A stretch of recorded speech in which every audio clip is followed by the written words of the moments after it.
takut Tuhan, ya. Bapak, Mama, dan saudara-saudara, saya mau memulai perenungan firman ini dengan mengingatkan kita akan dua tokoh dunia yang sangat terkenal. Kira-kira dari dua tokoh dunia ini, Nebukadnezar nanti lebih kenal siapa? Ya. Yang pertama Adolf Hitler, dan yang kedua Agnes Bonjagio, ya, atau dunia mengenalnya dengan nama Suster Teresa. Antara ini dua, Hitler dengan Suster Teresa, Nebukadnezar lebih banyak dengar yang mana? Lebih banyak dengar yang mana? Kita tahu sesuatu apa ini, soal ada ujian Pak Pendeta teman. Pernah dengar Hitler? Pernah dengar atau tidak? Oh, tidak pernah. Kalau Agnes Bonjagio atau Suster Teresa, pernah dengar Suster Teresa? Pasti pernah. Baiklah, saya menyampaikan sedikit, ya. Dua orang ini punya latar belakang yang sangat berbeda. Bahkan dalam perbedaan ini bagaikan langit dan bumi. Mereka adalah dua tokoh terkenal dunia yang memainkan peranan yang sangat penting dalam sejarah dunia ini. Saya menarik ini karena peranan mereka juga bisa dilihat sebagai sebuah motivasi pendidikan. Melalui kisah hidup mereka masing-masing, ada kenangan yang mengingatkan kita. Kalau Hitler, dia seorang yang sangat jahat.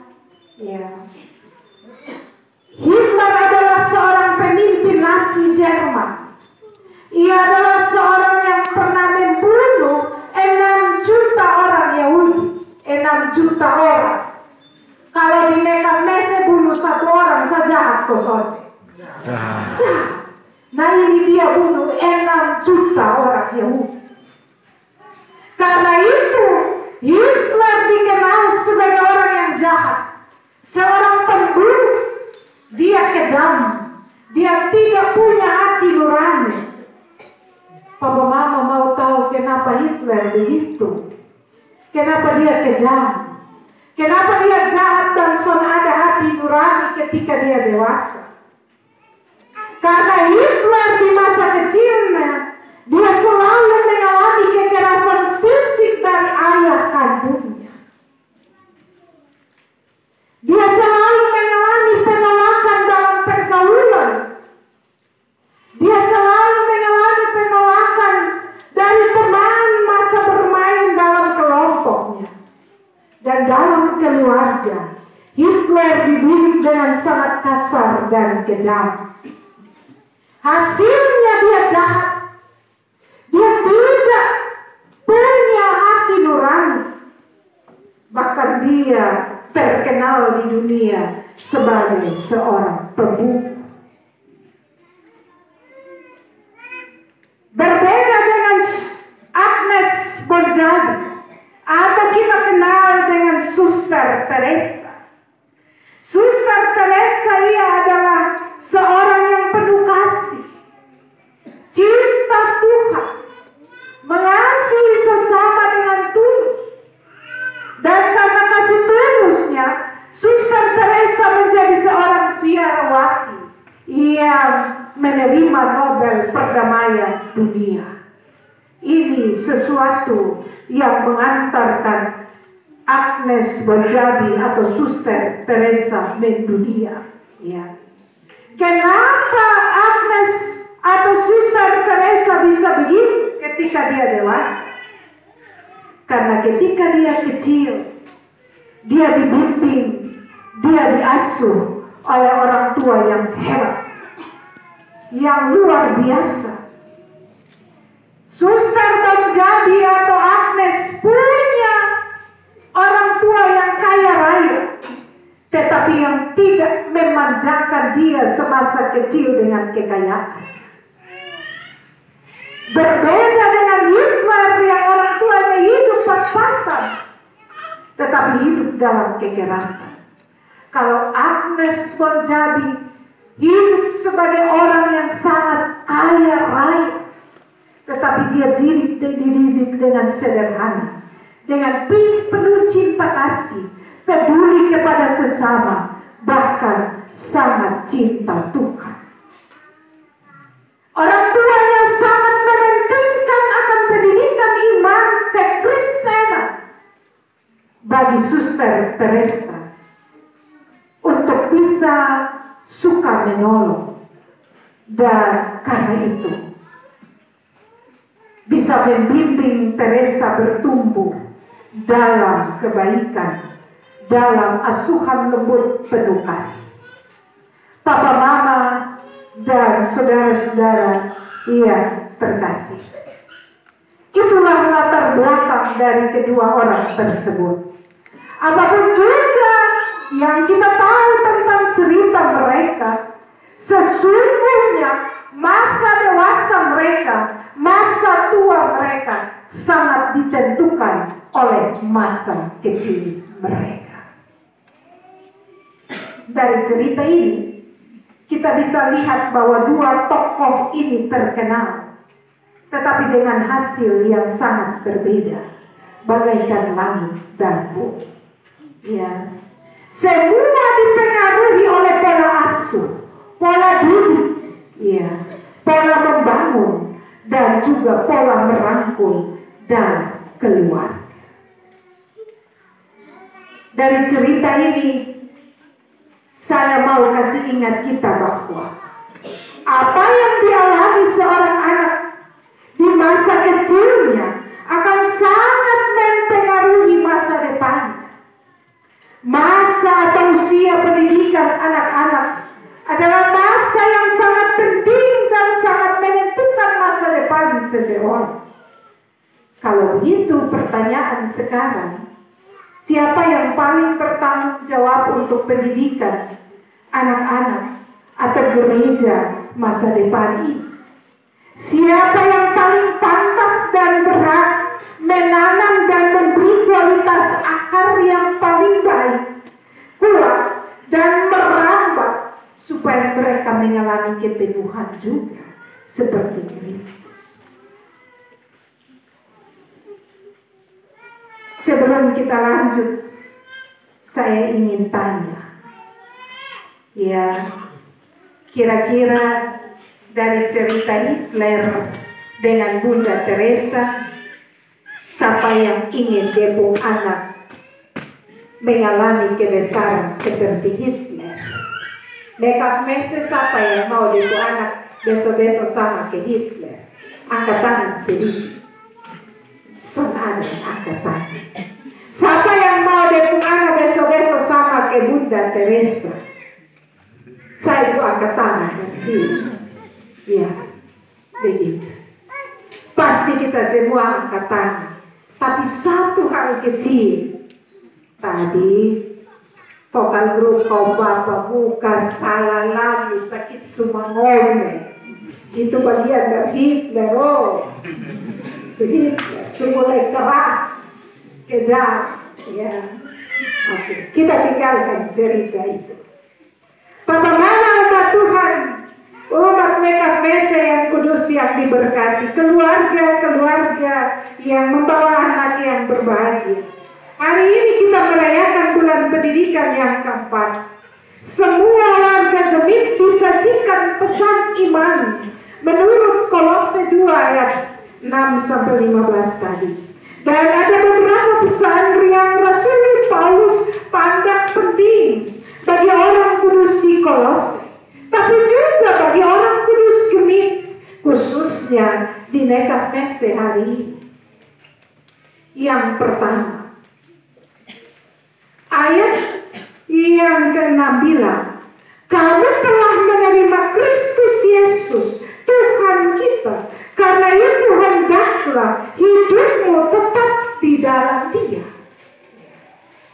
Saudara-saudara yang terkasih dalam Tuhan kita Yesus Kristus, dari bagian ayat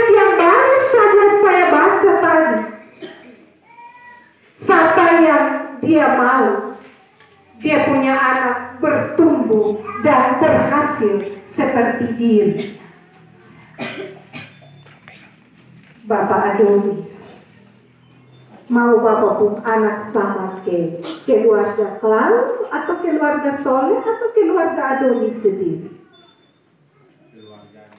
Keluarga Adonis. Keluarga Klau ada di mana? Ada. Mama mau Mama pun anak nanti besar seperti keluarga Klau atau seperti keluarga lain? Seperti keluarga Klau. Sederhananya begitu saja. Tuhan Yesus mau anak yang dibawa ke dalam dia bertumbuh seperti Yesus, seperti orang lain. Kadang-kadang kita pikir mengartikan firman itu terlalu jauh. Sederhana saja, bertumbuh dan meneladani Yesus. Itulah sebabnya Rasul Paulus bilang, kamu sudah terima Kristus Yesus Tuhan kita, karena itu hendaklah hidupmu tetap di dalam dia. Di dalam dia kamu harus berakar, dibangun, bertambah teguh dalam iman, berlimpah dengan syukur. Saudara-saudara, semua ini menjadi penting. Karena banyak orang sudah terima Kristus, tetapi sikap hidupnya tidak menggambarkan sikap seorang Bapa yang mengenal Kristus. Siapa orang Joshua? Nanti habis baptis anak, kita bikin syukuran. Waktu sebulan, bukan duduk bersama-sama ajar anak menyanyi ame 1-2 lagu sekolah minggu, tapi Bapak dan Mama mulai minum sedikit yang panas, dan juga setelah itu kita buka lagu sekarang apa lagi? Goyang apa lagi? Vento. Vento. Bahasa Vento. Tidak pilih Kristus, tapi Vento jauh lebih dihafal daripada anak sekolah minggu dengar-dengaran. Saya kira ini hal-hal sederhana, tetapi inilah didikan yang sangat berakar. Ya. Hidup harus bertambah teguh, berakar dan dibangun di atas dia. Bagaimana kita hidup bisa berakar dan dibangun di atas dia jika kita tidak berusaha untuk meneguhkan akar-akar iman kita yang kuat di dalam Tuhan. Kita punya akar iman bisa kuat di dalam Tuhan kalau memang harus ada jam doa, kalau memang harus ada jam membaca firman, kalau memang harus ada jam untuk bersekutu bersama di gereja dan di rayon. Di rayon juga di mana-mana di setiap rumah jam pilih. Ya, karena banyak kali kita bilang kita Tuhan pun anak, tapi kita hitung itu rumah kemarin, bulan lalu, tahun lalu dia pernah datang ibadah di dia rumah, maka ibadah di dia rumah selama beta justru akan pilih. Ini juga model pendidikan Kristen yang kurang bijaksana, dan akar kita tidak akan menjadi betul-betul kuat. Orang-orang percaya adalah orang-orang yang harus hidup dengan penuh rasa syukur. Pak Mama bernafas, saya bersyukur. Saya seorang penderita atau penyintas kanker ovarium stadium 4. Tetapi hanya karena Tuhan pun keajaiban saya masih ada di sini. Tahun lalu begini saya pun suami, orang tua, anak-anak, kami semua sudah berpasrah diri. Tetapi Tuhan bilang, lu berobat kalau pulang, itu nafas beta yang atur, bukan lu. Karena itu, saya berusaha tampil hidup dengan syukur, dengan apa yang ada pada saat saya. Pak Mama, survei, ada survei yang saya baca lewat berbagai media ya. tentang fisik dan penampilan orang Timur dan orang Barat. Orang Barat umur 70 kelihatan sama ke 30. Orang Timur atau orang Indonesia umur 30 sama ke 70. Tabales karena apa? Karena muda-muda muka karam terus.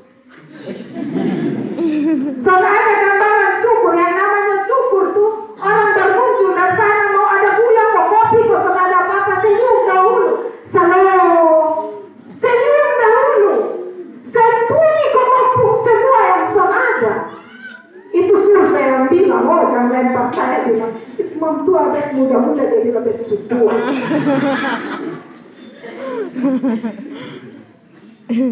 Karena itu kalau baju mau tetap menjadi muda, gambarkanlah rasa syukur sama kayak Rasul Paulus bilang tadi, hidup berlimpah dengan syukur dari raut wajah, dari semua penampilan hidup kita. Papa, mama, dan saudara-saudara, menurut Alkitab, anak-anak adalah gambar Allah. Sama seperti ayah dan ibu, mereka adalah pemberian Tuhan sebagai salah satu wujud dari kasih sayang Allah terhadap suami dan istri.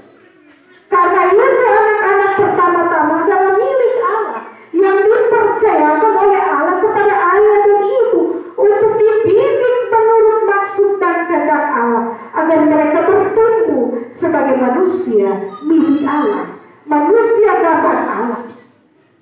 Ayah dan ibu memikul tanggung jawab pendidikan untuk sementara waktu saja. Tetapi Tuhan akan terus menemani dan mendidik anak-anak sampai masa tua mereka. Karena itu, dalam tiap-tiap rumah tangga, pendidikan anak harus berlangsung begitu rupa, dengan disiplin, sehingga anak-anak hidup bergaul karib dengan Tuhan. Kita harus mengakui bahwa beberapa zaman akhir-akhir ini, anak-anak kita sering kehilangan momen pergaulan mereka dengan sesama dan Allah. Bahkan dengan alam yang membesarkan sekalipun. Orang tua memanjakan dan mempercayakan pergaulan anak-anak dengan media sosial yang ada. Amin? Amin. Siapa yang depo anak menangis, dia sorong HP supaya dia menangis. Di memang message yang ada toh? Oh ada, tapi jawab sendiri. Ketika kita sorong HP, kita sedang menggantikan diri kita sendiri. Diri Allah, diri Yesus untuk bersahabat dengan dia. Kita bilang lu bakal dan itu biar bapak dan mama jalan. Kita kira memberi ketenangan sesaat menyelesaikan masalah, tanpa sadar kita sedang membobok masalah. Yang kedua, tadi itu yang pertama ya. Yang kedua, Paulus bilang hati-hatilah papa, mama, dan saudara-saudara. Kita harus akui bahwa kita telah kehilangan banyak sekali generasi gereja. Bukan karena kita kurang pengajaran, tidak. Hanya karena kita kurang berhati-hati. Karena itu setelah mereka kuat dalam berbagai pengajaran yang benar dalam iman, dalam terang pemahaman poin pertama tadi, maka orang tua harus belajar untuk tidak memperlakukan anak-anak sebagai objek yang harus berdiam diri, melainkan sebagai subjek untuk terus dididik, didorong, dan diasah pertumbuhan mereka. Orang tua harus juga memberi rasa hormat kepada anak-anak sebagai manusia yang terhormat. Karena itu relasi yang paling cocok untuk dikembangkan adalah relasi kesahabatan dan keakraban sebagai cara yang manusiawi untuk memahami anak sekaligus mendorongnya untuk bersikap terbuka terhadap ayah dan ibu.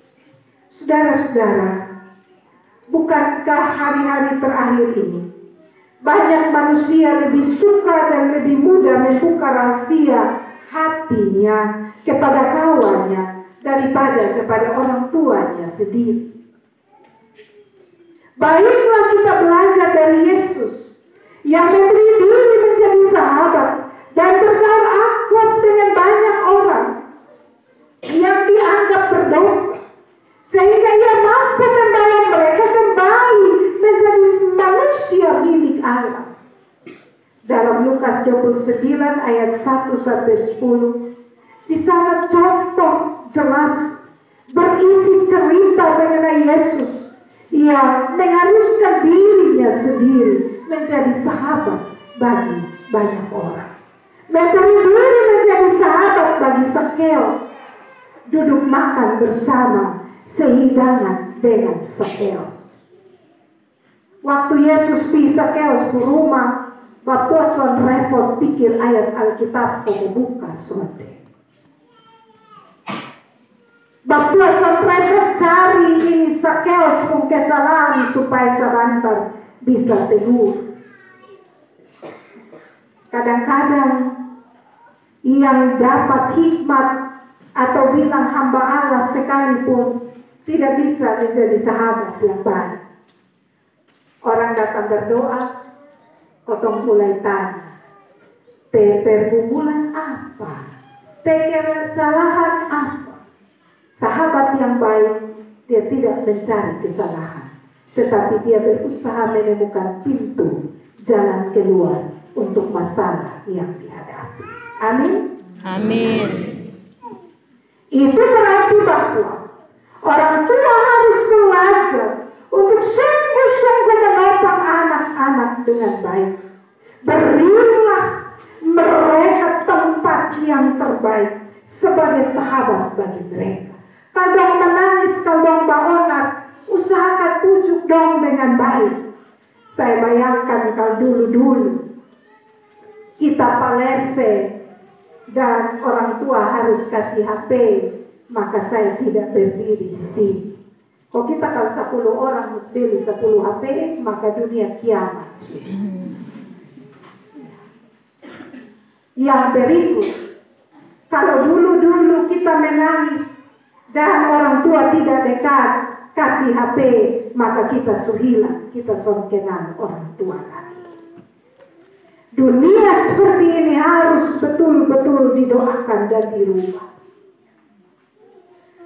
Yang berikut, untuk menjadi sahabat bagi anak-anak kita, berilah mereka makan apa yang kita makan. Jangan papa mama makan jagung, anak-anak diberikan bakso atau cilok. Ada 2 masalah besar yang ikut itu. Yang pertama, anak-anak akan pernah makan makanan alami yang menguatkan otot. Yang kedua, mereka dididik untuk selalu melihat kepentingan diri mereka sendiri. Bapak Mama, ketika saya berobat di Jakarta, hati saya selalu menangis. Ya. Karena tante tempat saya tinggal, tante kandung saya. Ya. Setiap hari anak laki-lakinya kalau pulang kerja, pasti dia singgah beli makanan.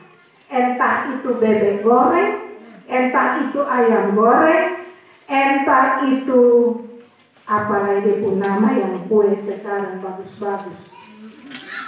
Saya lupa, pizza.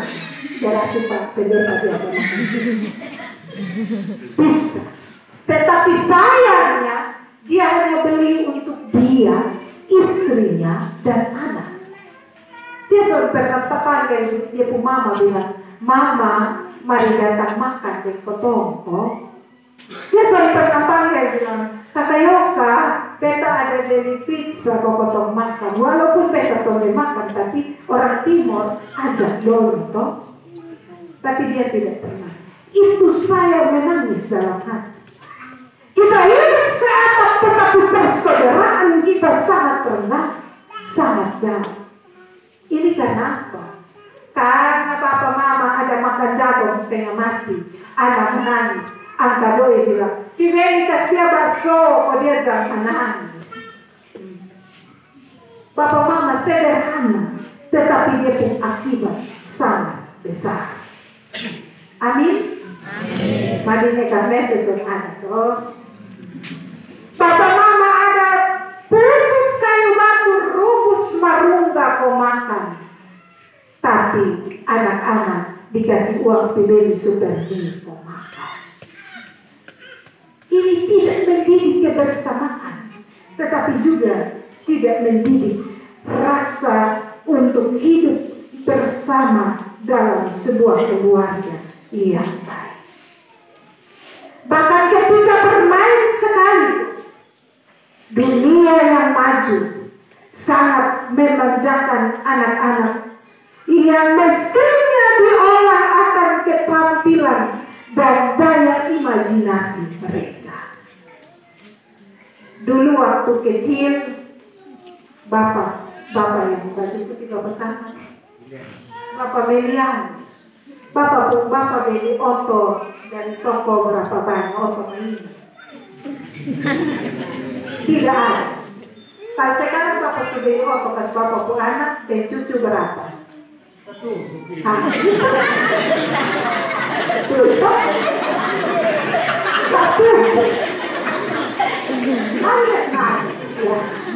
Bapak mama, saya ingat dulu kita kecil, orang tua tidak beri kasih oto, mainan. Orang tua justru kasih boneka, semua makasih kain, suruh peti kapok, jahit boneka. Itu membuka daya imajinasi kita untuk berkreasi, menciptakan segala sesuatu menjadi berkat yang ada di sekitar kita. Amin. Amin. Mulai hari ekonomi ada terpuruk, tak usah beli oto biar kecil, tak usah. Petik lemon, kupas saya baik, suruh dong bikin oto biar dia berpulih. Ya, kalau bisa pakai meta itu dia punya instruktur, pasti bisa dan ini pendeta. Pak Melianus juga bisa bikin oto dari jeruk, bisa toh? Pakai apa dari oto plastik.